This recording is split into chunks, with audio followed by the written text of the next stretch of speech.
প্রিয় দেশবাসী, ইচ্ছে করলে দেশের সেনাবাহিনী কিংবা অন্য বাহিনীগুলো কোকিচিন সম্পর্কে গোয়েন্দা তথ্য জোগাড় করতে পারবে না।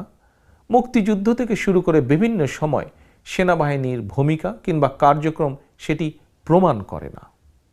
ট্রাফিক কন্ট্রোল কিংবা ভোটের কেন্দ্র পাহারা দেওয়া নয়, বরং সেনাবাহিনীর প্রধান কাজ রাষ্ট্রের স্বাধীনতা সার্বভৌমত্ব রক্ষায় চূড়ান্ত ভূমিকা রাখা।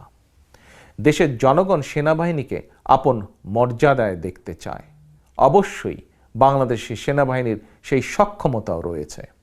বর্তমানে যেখানে প্রত্যক্ষ এবং পরোক্ষভাবে দেশের স্বাধীনতা সার্বভৌমত্বের উপর হামলা চলছে, এমন সংকটময় মুহূর্তে দেশের সীমান্ত জুড়ে সেনাবাহিনী মোতায়েনের কোনোই বিকল্প নেই।